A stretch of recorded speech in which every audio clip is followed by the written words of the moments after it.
Bueno, la nanotecnología es la manipulación y el estudio, pero fundamentalmente la manipulación de la materia a nivel nanométrico.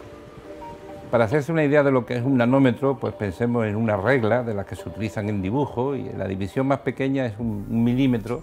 Si dividimos un milímetro en 1.000.000 de veces, cada una de esas partes es un nanómetro. La nanotecnología se ocupa de la manipulación de las propiedades y la manipulación de la materia en unas cuantas decenas de nanómetros.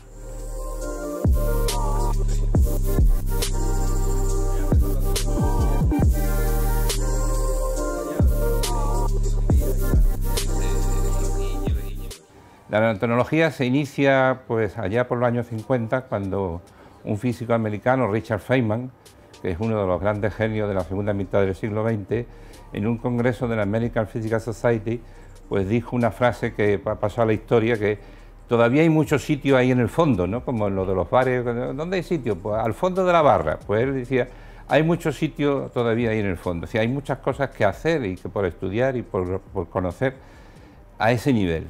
Una de las cuestiones, cuando se habla de la aplicación de la nanotecnología a materiales para aplicación energética, es tener presente también un poco lo que podríamos definir como nanotecnología.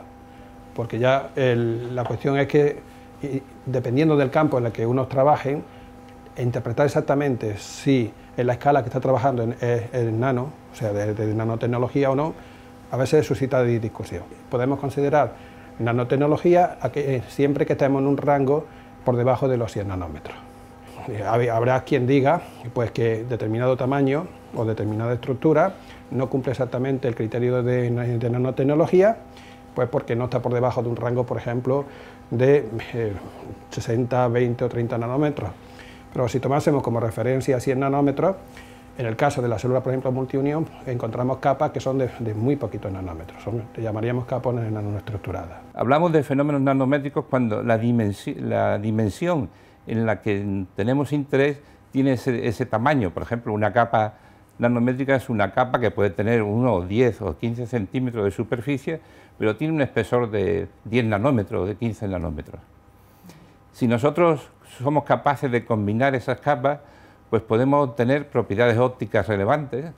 Las gafas que se utilizan mucho pues son antirreflexivas, polarizan la luz, cambian de color, y eso es debido a la estructura, a la nanoestructura que tiene su superficie. La nanotecnología para la medicina ha supuesto un enfoque en el que las nuevas propiedades de los materiales que se venían utilizando a escala milimétrica o a escala normal, a ese tipo de nuevas propiedades, que es lo que define la nanociencia, la nanotecnología, ha permitido ayudar o implementar pues, en tratamientos, en detección de enfermedades y en aplicaciones farmacológicas para conseguir pues, una mejora en la salud o una velocidad o una capacidad de detección temprana, que en muchos casos es uno de los retos importantes en determinadas patologías.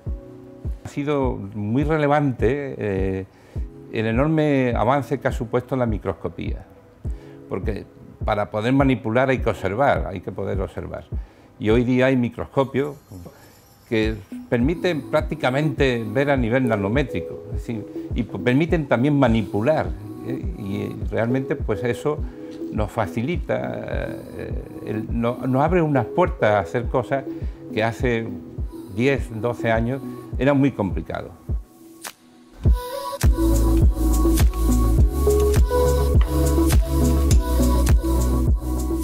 La Universidad de Málaga cuenta aquí en el Centro de Bioinnovación y Supercomputación con una planta dedicada a servicios para estudios de nanotecnología y nanociencia.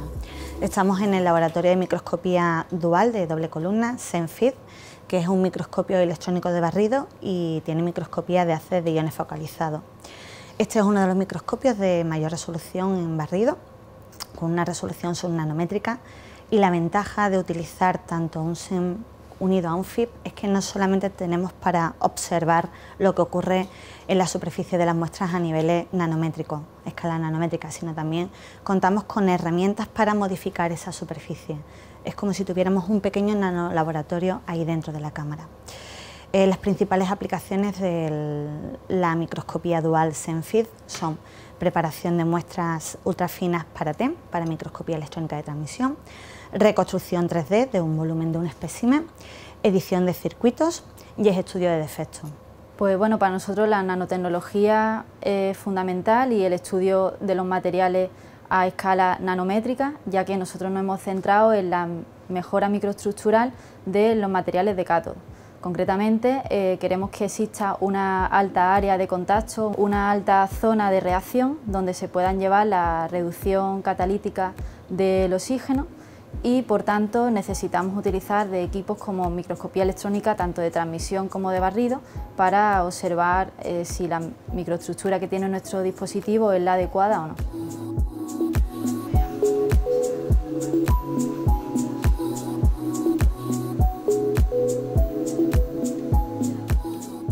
Una de las aplicaciones de la tecnología actuales son, no ya que pueden ser, sino son aplicaciones, por ejemplo, en superficies para que tengan cambiar su color con la inclinación de la luz según la hora del día, que eso, bueno, pues tiene aplicaciones en arquitectura, ¿no?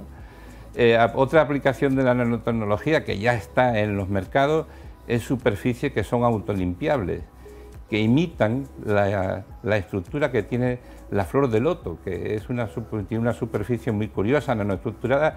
Pues ahí ya en el mercado superficies que si ya tienen esa estructura y se autolimpian y que tienen aplicaciones, por ejemplo, en los campos solares, es decir, los espejos que se utilizan en los campos solares se ensucian. Si no se ensucian, pues funcionan mucho mejor y es mucho más barato su mantenimiento.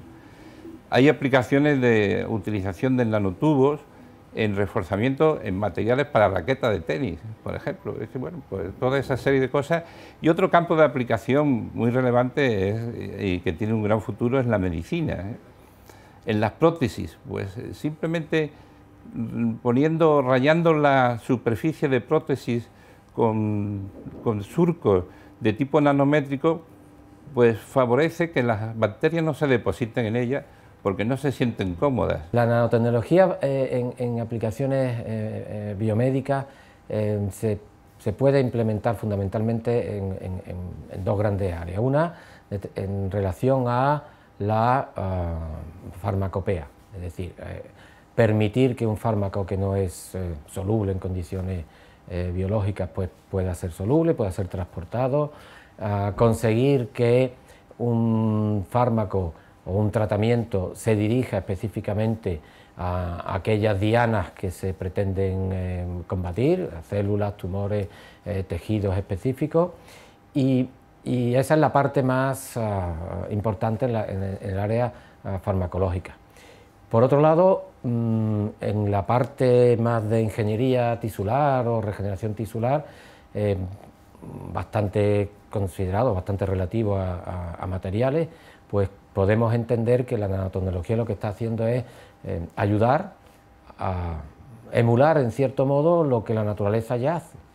Las dimensiones nanométricas en muchos casos coinciden con muchas de las dimensiones biológicas, proteínas, estructuras tubulares y determinadas situaciones en células, en tejidos, etcétera, de manera que se puede intentar emular, reconstruir o provocar que ese tipo de arquitecturas puedan construirse eficientemente. Es decir, hoy se pueden hacer muchas cosas que antes no se podían hacer.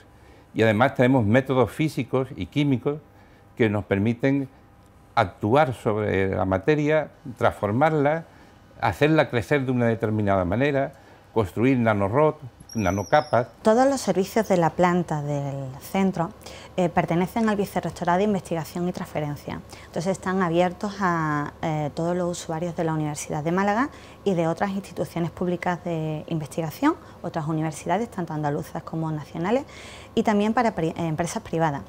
Hay algunas empresas aquí en el Parque Tecnológico de base tecnológica que demandan nuestros servicios y la forma de solicitar el servicio es mediante una inscripción formal en la página web del centro y descripción del tipo de muestra, el análisis que quiera hacer, y nosotros, como aparte de realizar las medidas, también damos soporte técnico y soporte científico para realizarlas y a veces también para ayudar a interpretarlas, porque se puede sacar muchísima información y luego esa información la tienes que aplicar a tu estudio. El hecho de que la universidad disponga de este tipo de dispositivos ha sido de gran utilidad, ya que nos ha permitido pues, observar en todo momento la microestructura que tenía nuestros materiales de partida. También hemos podido hacer reconstrucciones 3D, observar materiales multilaminados, hacer análisis de composición, de análisis de superficie, de morfología, y poder saber con gran detalle cuál era la estructura y la morfología que tenía nuestra muestra. Yo le digo a los alumnos en una asignatura que tenemos en nanotecnología que aquí el único límite es la imaginación. Es decir, que aquí la dificultad o lo realmente importante es imaginarse lo que podemos hacer y tener el atrevimiento de hacerlo. Yo recuerdo una frase que creo que era de Einstein que decía: lo hice porque no sabía que era imposible. No sabía que no estaba permitido hacerlo, lo hice porque no sabía que era imposible. Yo creo que el imposible hoy día está cada vez más lejos, es decir, que cada día podemos hacer más cosas.